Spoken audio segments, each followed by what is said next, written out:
Good afternoon, and thank you for staying with us. Good afternoon, Esther, and thanks for having me. Mr. Chukwuma Okoro is the author of The Future of Politics. I would implore you to actually get it right there on Amazon Nigeria. And of course, you can also make sure that if you're interested in politics, I think the book is going to give you in-depth or perspective or insight into what politics is today and in the future. Mr. Chukwuma Okoro, that is also going to be the bane of our conversation today. A lot has been actually transpiring post-election, but let's look at this particular situation. Now, the release of Nnamdi Kanu is the clamor all over. I'm sure on this platform, a lot of people listening to us will say we're always talking about it, but it's a recurring development. It's a story that is in continuum, so we'll always talk about it. Now, the fact is this: with these referendum, this e-voting that has taken place, does it guarantee Nnamdi Kanu's freedom anytime soon? Esther, the e-referendum is contentious. Contentious to the fact that, to the extent that I don't know when it was conducted. Okay. The fact that I don't... it was an e-voting... It was e-voting yes, thing. E-voting. The fact that I don't know when it was conducted Okay. also doesn't take away the fact that it could have happened. All right. And here we have Simon Ekpa saying that about 50 million people voted in that referendum. I think the beauty of what Ekpa has done is to highlight the fact that Nigeria needs to accept and assent to the fact that, look, we should have a referendum in our constitution. It's a democratic tool that is used all over the world, to make decisions based on people's votes. Just like you have a plebiscite. Unfortunately, we have a Nigerian government that thinks that when you mention the issue of referendum, the first thing that comes to their mind is that Southeasterners want to exit Nigeria. And that is wrong. That is a very wrong perception. Okay. You can use the referendum for a whole lot of issues. In some countries, if you want to do a constitutional amendment, you put it to vote. People vote in a referendum. In Ireland, they had to conduct a referendum whether to make a legislation in favor of same-sex marriage. Okay. In Pakistan, in 2002, Pervez Musharraf, the president, a military leader, conducted a referendum and used it to legitimize his stay in power, his transition from a military ruler to a civilian ruler. So I get somehow distraught with the fact that the moment you talk about referendum, the Nigerian government, they think is all about is all about the Igbo people. That is not what referendum is all about. Right. If you have to do a constitutional amendment, some cases you put it out in a vote. Should we actually, a particular topic, should we discuss this at the National Assembly? Because the people believe that they have representatives, but their representatives don't do enough on particular issue areas. So it is the best thing to do is to throw it to the public in a referendum, in a plebiscite. In 2006, a referendum was conducted in Sudan. And the people of South Sudan voted overwhelmingly to exit. And that was how we got South Sudan out of Sudan. After a series of wars, after years of carnage, people killing themselves. It's happened in Eritrea. Between Eritrea and Ethiopia. They exited on their own. Referendum is not bad. And when referendum was conducted in Scotland in 2014, majority of the Scots voted, look, we want still to be part of the United Kingdom. Okay. After 300 years of union, it was put to vote, and the Scottish people decided, look, we still want to be part of the United Kingdom. Esther, since 2014 that the referendum was conducted, nobody has ever come up to say the Scots want to exit from the UK. I'm of the opinion that if you conduct a referendum here, there is a likelihood, operational likelihood, that a lot of people in the Southeast, if not majority, will assent to the fact that we want to remain part of Nigeria because the Igbo man has expressly demonstrated his drive for unity. That's your own perception. That's your own opinion. I'm talking about a couple of Southeasterners or Igbos may actually disagree with you. Those say that Esther, there is a referendum that would go for it. Esther, how do we get an accurate opinion? Conduct a referendum. That's what he said. He did. He said over 50. Who conducted? Look, Esther. Let's be very factual about this. To the extent that we want a referendum conducted, it should follow due process. Exactly. You know, you cannot, it's like being a judge in your own case. All right. Who conducted the referendum? That is the question. Okay. And I'm saying, let us make it formal. The Nigerian government, either ECOWAS or UN, can get involved. If we don't trust that INEC will conduct a free and fair referendum, Election, okay. let's get involved. The EU, the United Nations, ECOWAS, you know, even AU, to come in and conduct a referendum that will be free and fair. It is at that point that we will decide whether the people of the South still want to be part of this union or they want to exit. That is the issue. What Simon Ekpa has done, like I said, is negotiating. And the referendum that is put out in the open is a tradable. You know, is a tradable. He has brought something to the table. Okay. And he said he's going to conduct a convention and even invited our own Minister of External Affairs to be part of to it. be part of it. All these things are tradables. And I relate it to what Yasser Arafat did, you know, from transiting the PLA as an authority to an organization that gets represented in the United Nations with observer status.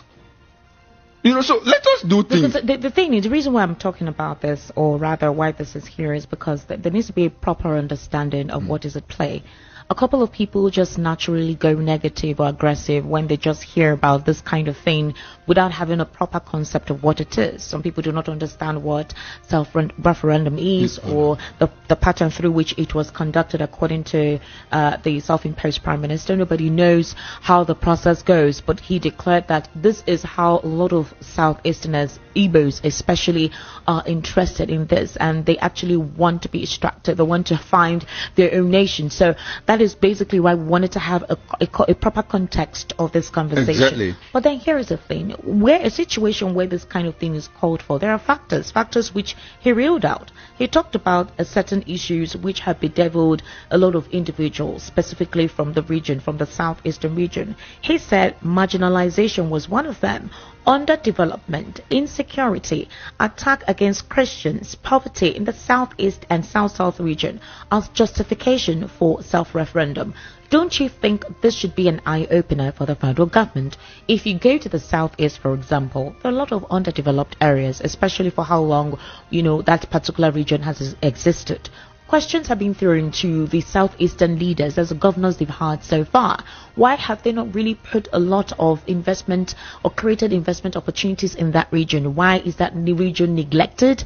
Why is that region, you don't have a lot of people residing there just because of the underdevelopment, no proper access to healthcare, education, even the roads?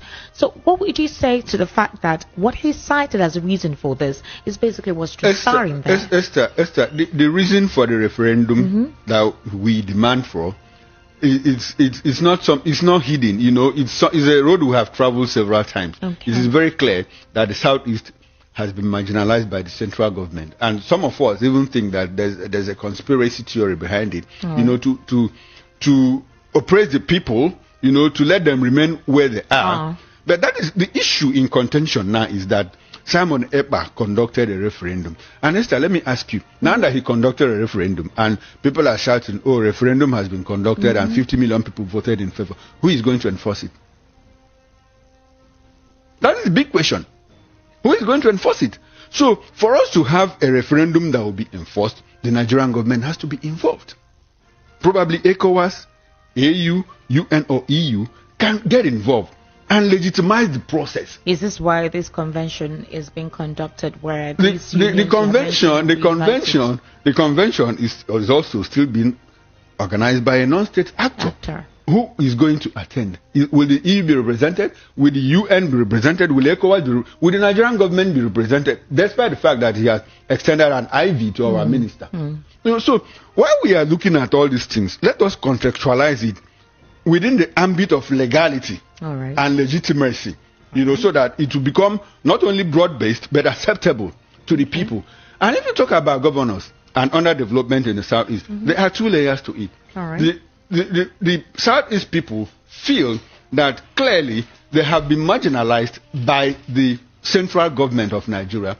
In terms, symbolically, if you look about state creation, the southeast is the only region that has 5 states, while others have 6, with northwest even having 7 states. That is an issue.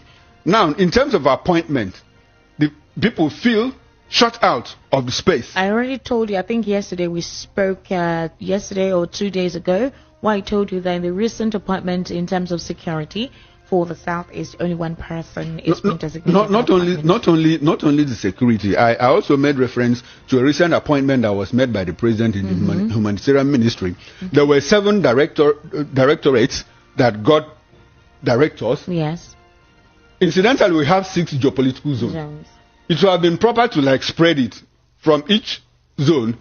One person, one director from each zone, one director. But do you know what we got? We got 5 directors from the southwest, where the president comes from.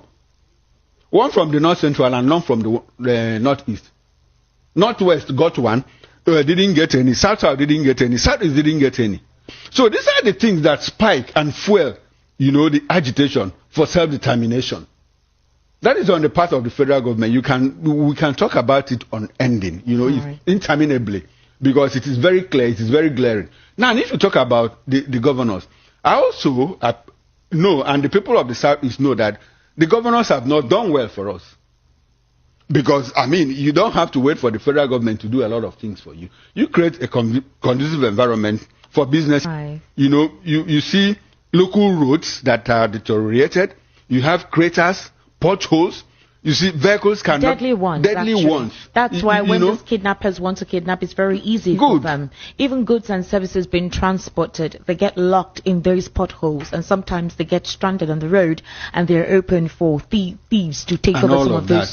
So that's also part of the underdevelopment. Like I said, it's a layered thing. The central government has a responsibility. The state government, you also blame the state governors because they have not done enough. Start by building roads. Start by building roads. So the question now Start by deploying infrastructure. Yesterday I was speaking with Mr. Anosike, and he talked about the fact that it's all about envy for the supposed marginalization or hatred to some of the Southeasterners. For example, the conversation came up based on a particular woman who resides in Canada. She says she's a Canadian citizen. Slurs. Now, X has been rife with ethnic tension recently. In fact, since post-election, there's been quite a lot of back and forth. The question is, who starts off this ethnic slurs, and then, of course, the other person responds. Now, when this woman made the comment she made, it went viral. Abike Dabiriwa actually had to speak on it through her the agency that she's in charge of. And then the Southeasterners also brought out tweets of those from the southwest of Lagos or Ogun State, wherever it is they're from, of how they have made several nefarious statements, indicting statements of harming, persons from the southeast or those who are Igbos. And then this whole thing has continued. Now, the question I now asked was, what is the federal government doing about it? And then the agency that's meant to be responsible for actually proper orientation have gone moribund. That's a national orientation agency. We are now moribund. So what should be done, and how can the presidency resolve this marginalization beyond the whole self-referendum, the act for these Igbos to extract themselves from the country or secede as they've been clamoring for? Oh, okay, Esther, I think we are not talking about the insightful speech and all of that. It's still part of the reason for the call for self-determination, the marginalization, the insecurity, the underdevelopment, the isolation. This is part of it. That is what culminated to the ethnic tension on social media. No, Esther, it's not. It's not. Let's divide it. Let's separate them. All right. The call for the ethnic slurs, wherever it comes from, wherever it originates from, is highly condemnable. Obviously. What the woman, Amaka, supposedly, an Igbo woman did in Canada, is evil, is obnoxious. No matter the level of hate, you don't express an intent to kill. But somebody said that she responded to what a particular social space conversation said. Esther, two wrongs do not make it right. So that is why I condemn it in strongest terms that I can. But on the flip side, let's look at the actions of people in government. And like you mentioned, Abike Dabiri. Yeah. Abike Dabiri happens to be one of our own fine journalist, fine newscaster. But since she got into government, she has expressed a level of bias that is inconsistent with her position. Before she got the appointment. But before she got the appointment, she was just a newscaster. She was a journalist. She didn't have an opinion of her own. So probably the appointment was able to unmask her unmarks the kind of geniality when you see people in public places, like you are reading the news now. Yes. I can provoke you. Yes. If I provoke you now, you look at your professional background to react. Yes. So those geniality were probably hidden behind the camera. But now that she got the appointment, the biases exploded, because clearly she has been profiling a particular ethnic group, especially the Igbo group, wrongly. Do you know why I said so? I could read out instances where people from the West, our brothers from the West, meanwhile we are the same humanity. It's just differences in language and culture, minor differences. Okay. So we belong to the same humanity. Our brothers from the Southwest committed crimes and offenses at the international level. Outside Nigeria, and she was very silent on them. But the moment somebody from the Southeast, there's an infraction on that person, became very vocal. She is very, very quick to bring it to the fore. But the road to the Canadian like what government. happened to like what she's doing with the Amaka thing now. Yes. We had an Adenika Junior who did the same thing under her purview from UK, and she was silent.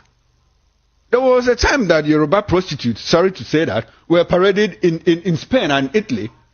Abike kept quiet. But when a certain people from the Southeast went to steal in Dubai, she quickly put it out there. She said that her purview is outside Nigeria. Anything internal is not within her purview to respond Esther, to. I've given three instances. One that happened in Spain, she was silent. Another happened in UAE. And these are external issues that she did not bring to light. So you clearly see some kind of selective justice on her part, on the biases. We don't talk about what the Oba said. Do you think politicians are the ones inducing this and distracting people from what is currently going on? Maybe this would occupy them. Politicians they get also distracted from actually the focal, the real issues bedeviling the nation. There is insecurity, there is hunger, our healthcare system is not it, educational system is nothing to write home about, youths are being underemployed. Do you think this is a way to create distraction from the main issues? Politicians have their own problems too. Okay. Like they have exploited our fault lines unduly to divide us. You get the point. Yes. So, but I say is in response to the fact that there is something that is called people power. Okay. The people power, and we have a middle class that is clearly very well educated. The Nigerian diaspora community represent the most educated in the U.S. We are very proud of that. We are very proud of the achievement of our people, of Nigerians, from all tribes and ethnicity. We are very proud of what they do. And we have a thriving middle class here that should be the mouthpiece of the people. But unfortunately, that middle class has allowed itself to be used and exploited by the politicians using our fault lines. Esther, go to X. Go to X. That's where the kind of hate. The kind of hate it's that scary. you see in X, very scary. It's very scary. And people clearly take to their ethnic biases and bring it to the public. You see an Igbo man, you see that an Igbo man has made a mistake, and you see Igbo people supporting the person. I said, damn it. How can we, why did we turn like this? You see a Yoruba man has clearly made a mistake, and the Yoruba people are supporting him. You see an Efik man, an Ibibio man that has made a mistake. You see people from his ethnic group supporting him. Esther, if you don't belong to the middle class, you cannot have an X account. So X account, social media clearly is... At least you're enlightened, you're educated. You understand how to use social media. You understand, especially X. Yes. X is very elitist. It's highly elitist. So you have to come from the middle class to be able to belong to use that platform. And so if the middle class, you see this kind of hate, you see the thing trickling down to the pedestrian level. Obviously to the pedestrian level. That's how propaganda happens. When you say Igbo must go, you see the urchin in the street who is probably doing his business and benefiting from the Igbo man, asking the Igbo man to leave. Because he doesn't understand. Mr. Chukwumakoro, we've actually run out of time. It's a very scary situation, and I'm expecting that it should be addressed as soon as possible. Let me land on the people's power. Persons too. Bayo Onanuga had made such discriminatory statements. The First Lady had said so. I remember in 2019, during the presidential elections at the time, under the administration of former President Muhammadu Buhari, all of these dissenting comments came from those who are occupying top positions now, and they're not afraid to actually say they made those statements. So if it's coming from that level, how should this be curbed? Esther, the only way to curb it is to have responsible leadership. And like if those are your leaders, who are these leaders? If they're the ones encouraging it, then what happens?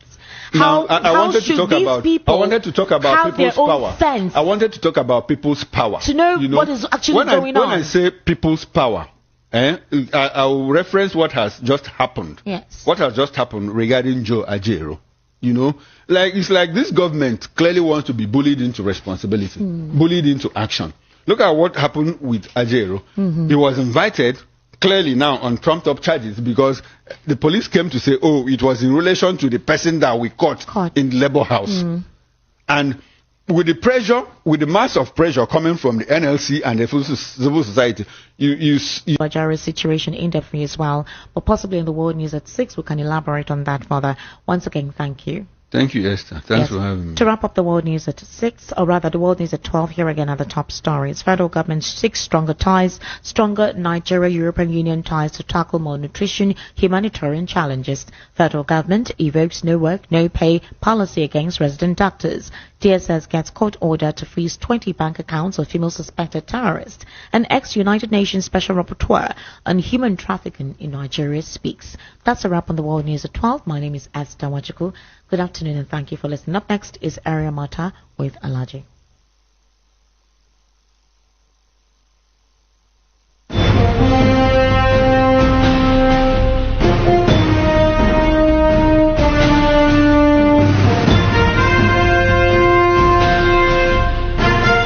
Voice of the people. Find your brand. Find your